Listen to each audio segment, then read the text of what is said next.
Hello everyone, good morning. I am Parika Malik and today I am going to Mehandipur Balaji, Khatu Shyam ji and Salasar Balaji.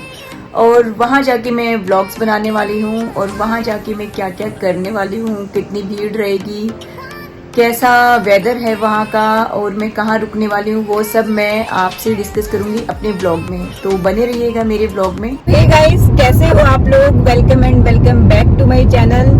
And आज हम जा रहे हैं Balaji, Mehandipur Balaji, Khatu Shyam ji and Salasar.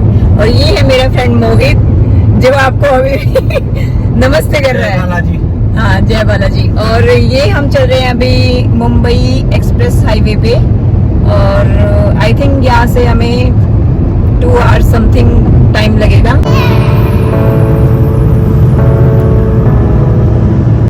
Mehandipur Balaji जाने के लिए कई सारे रास्ते हैं। आप बाई ट्रेन भी जा सकते हो, बाई कार भी जा सकते हो। अगर आप बाई ट्रेन जाते हो तो आपको बांदीकुई तक ही ट्रेन मिलेगी। बांदीकुई से आपको लोकल बसेस मिलेंगी जो आई थिंक 1 आवर का टाइम लेती है मेहंदीपुर बालाजी पहुंचाने के लिए। हम बाई कार गए थे तो हम लोग मुंबई एक्सप्रेस वे से गए थे और वहाँ से जाना हमें बहुत ईजी पड़ा। 228 किलोमीटर्स का रास्ता था। मुंबई एक्सप्रेस वे से आप अपनी कार में बालाजी 2.5 से 3 घंटे में हिंडौन सिटी होते हुए पहुंच सकते हैं। और अगर आप जाते हो राजगढ़ साइड से तो आपको आधा घंटा ज़्यादा लग सकता है क्योंकि वो 50 किलोमीटर्स थोड़ा दूर पड़ेगा आपको। ये रेस्टोरेंट हमें मुंबई एक्सप्रेस हाईवे पे मिला था और यहाँ हम अराउंड 1 आवर रुके थे और यहीं पे हमने लंच किया था क्योंकि हम लंच करके नहीं आए थे। तो आपको सेम रेस्टोरेंट ही देखने को मिलेंगे हाईवे पे। यहाँ पे थोड़े थोड़े डिस्टेंस पे सेम लुक के सेम रेस्टोरेंट बनाए हुए हैं जहाँ पे आप आराम से बैठ के कुछ खा पी सकते हो, रेस्ट कर सकते हो थोड़ी देर के लिए। और ये गुड़गांव से 150 किलोमीटर दूर है।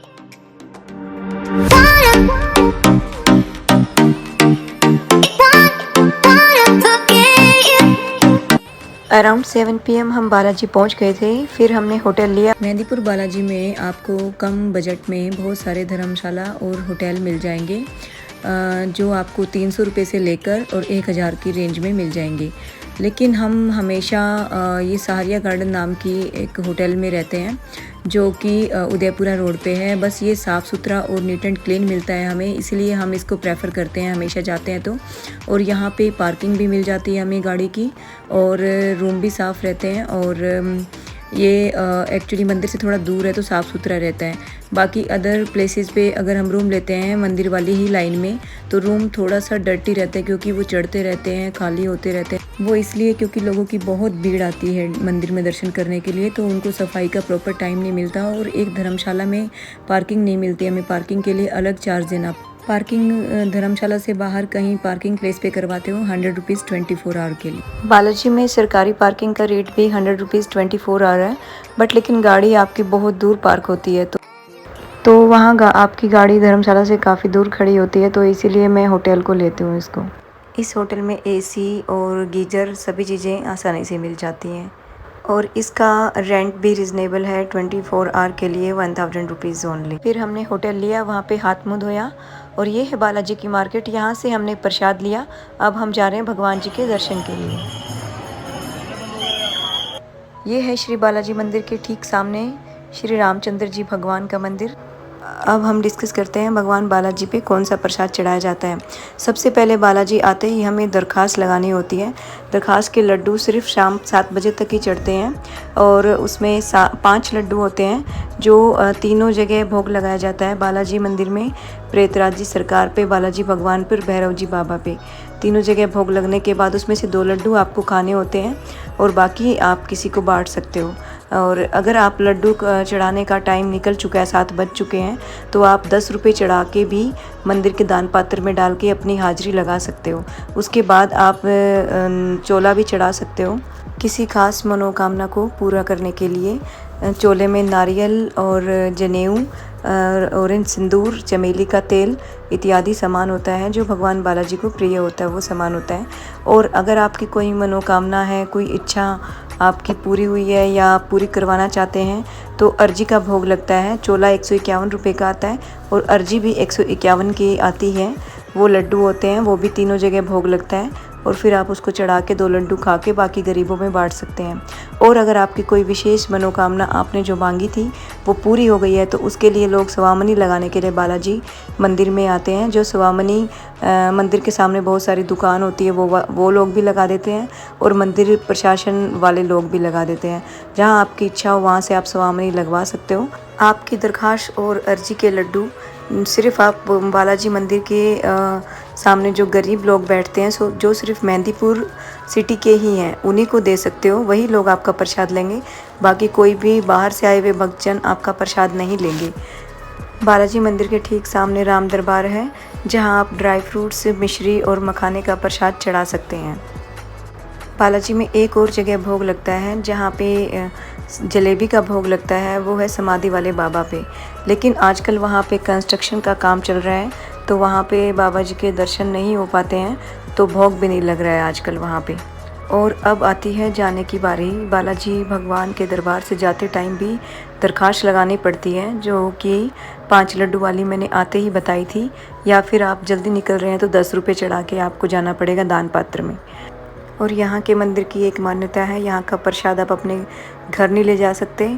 और एक चीज़, अगर आपने दरख्वास्त लगा दी है तो फिर आप बालाजी मंदिर में मतलब मेहंदीपुर जगह पे आप पानी भी नहीं पी सकते, खाना भी नहीं खा सकते और मुड़ के भी नहीं देख सकते। सीधा आप अपनी धर्मशाला या फिर आप अपने होटल जाएंगे, सामान पैक करेंगे और मंदिर की तरफ पीछे मुड़ के नहीं देखना है, सीधा आप अपने घर की तरफ निकल जाएंगे। तो अगले किसी भी गांव सिटी में जाके आप कुछ भी खाएं पिए, बट वहाँ नहीं। ऐसा इसलिए होता है कि आप दरख्वास्त लगाते टाइम बालाजी भगवान से परमिशन लेते हैं जाने की, तो आप उनको जाने के लिए बोल चुके होते हो तो वापस दोबारा वहाँ पे कुछ खाना पीना नहीं होता, वहाँ पे ज़्यादा देर रुकना नहीं होता जब भगवान से परमिशन ले लेते हो आप। ऐसे ही आने की परमिशन के लिए दरख्वास्त लगती है कि भगवान बालाजी महाराज, हम आपके दरबार में पहुँच चुके हैं, हमारी उपस्थिति को आप स्वीकार करें, तब आपकी सारी मनोकामनाएं पूर्ण। बालाजी भगवान पे आप लाल झंडा भी चढ़ा सकते हैं। यहाँ पे कोई किसी का प्रसाद इसलिए नहीं खाता क्योंकि यहाँ पे बहुत सारे लोग, दुखी लोग ही आते हैं जिन पे किसी भूत प्रेत का साया होता है, जिनको कोई रोग होता है, जिन पे कुछ किया कराया होता है, तो उनके दुख संकट यहीं पे कटते हैं। तो इसीलिए लोग किसी दूसरे का प्रसाद खाने से डरते हैं कि हम किसी का प्रसाद खा लेंगे तो हमारे ऊपर ना कुछ हो जाए, इसीलिए लोग किसी का प्रसाद नहीं लेते। बालाजी मंदिर के ठीक सामने श्री रामचंद्र जी भगवान का मंदिर, जहां हमने दर्शन किए।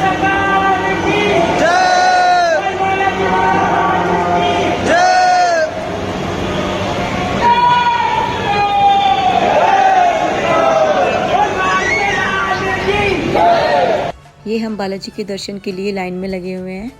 तो बालाजी की प्रतिमा के सामने फ़ोटोग्राफी अलाउड नहीं है, तो हम आपको स्क्रीन पे बालाजी के दर्शन कराएंगे। ये देखिए स्क्रीन पे बालाजी भगवान जी। बालाजी भगवान के मंदिर में बालाजी भगवान की ये प्रतिमा स्थापित है।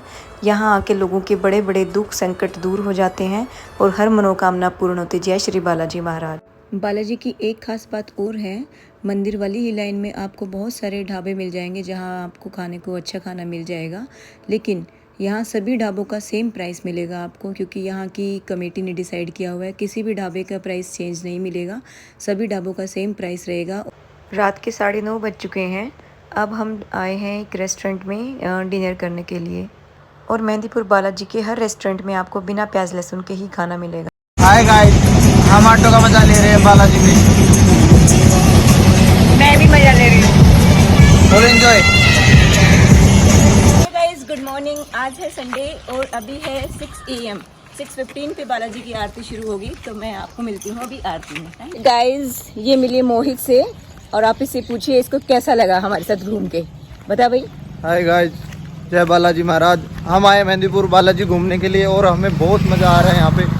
जो सुबह की आरती लेते हैं 6:30 बजे, बड़ा ही मज़ा आएगा और अपने मन की मनोकामना पूरी करने के लिए यहाँ पे आएँ, बहुत अच्छा लगेगा आपको। जय बालाजी।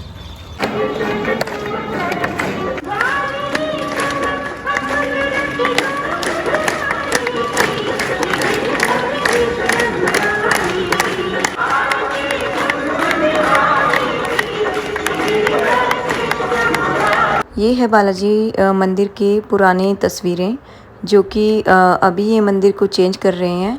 बाहर टीन लगाई हुई है। मंदिर में कंस्ट्रक्शन वर्क चल रहा है। मंदिर का सब कुछ चेंज कर दिया है पहले से। और मंदिर में शनिवार और मंगलवार को बहुत ज़्यादा भीड़ लगती है, क्योंकि दूर दूर से श्रद्धालु सवामनी लगाने आते हैं और बालाजी भगवान के दर्शन के लिए आते हैं।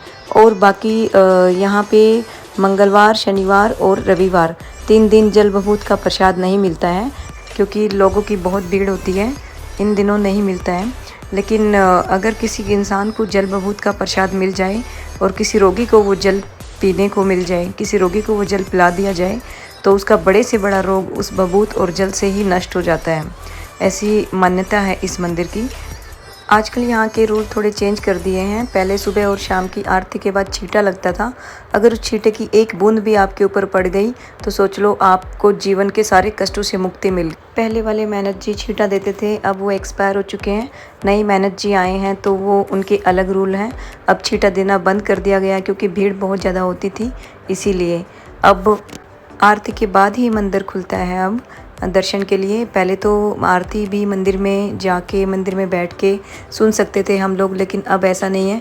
आरती बाहर स्क्रीन पे ही सुननी पड़ती है। कहते हैं भगवान बालाजी की ये जो प्रतिमा है ये खुदाई की टाइम मिली थी, क्योंकि पहाड़ों में से आवाज़ गूंजी थी और भविष्यवाणी हुई थी कि इस पहाड़ को खोदा जाए, यहाँ से भगवान बालाजी की प्रतिमा निकलेगी। तो कहते हैं वो आवाज़ स्वयं बजरंगबली भगवान की थी। तो लोगों ने पुराने टाइम में उस पहाड़ को खोदा तो भगवान जी की मूर्ति निकली, और उस मूर्ति से बार बार यही आवाज़ आ रही थी कि कलयुग में सभी के कष्टों का, दुखों का विनाश करने के लिए भगवान बालाजी खुद विराजमान होंगे। यहाँ पे मंदिर बनाया जाए उनका, और उनको इस प्रतिमा के साथ पूजा जाए। तो तब से ही इस मंदिर की बहुत ज़्यादा मान्यता है।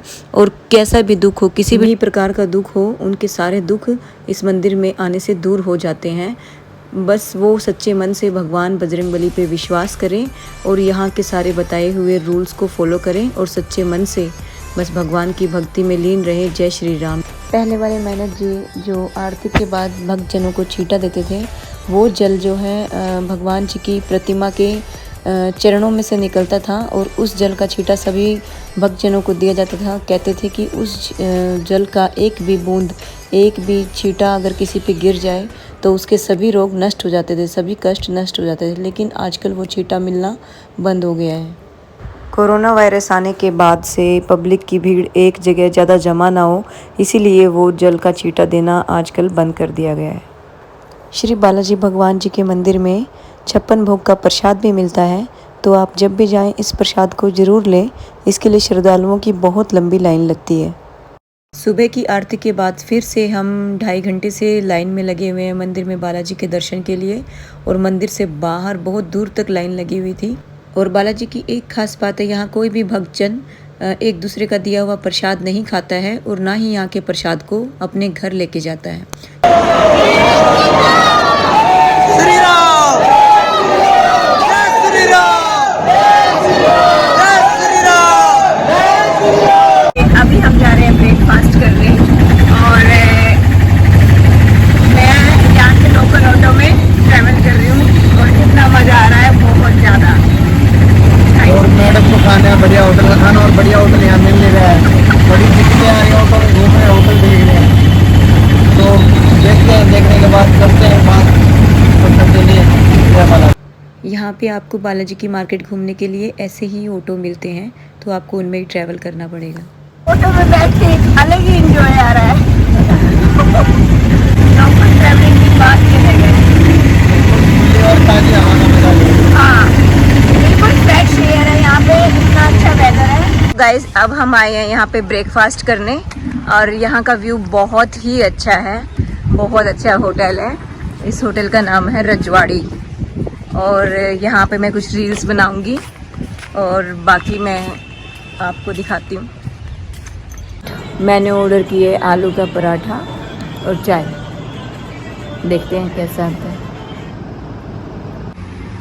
अभी आया है आलू का पराठा और कुल्हड़ वाली चाय।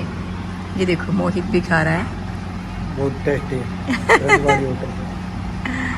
ओके, ये कुल्हड़ वाली चाय ना बहुत टेस्टी होती है यहाँ की। इसमें ना मिट्टी की खुशबू आती है चाय के साथ साथ जब हम पीते हैं तो इसको, तो बहुत ज़्यादा मज़ा आ रहा है।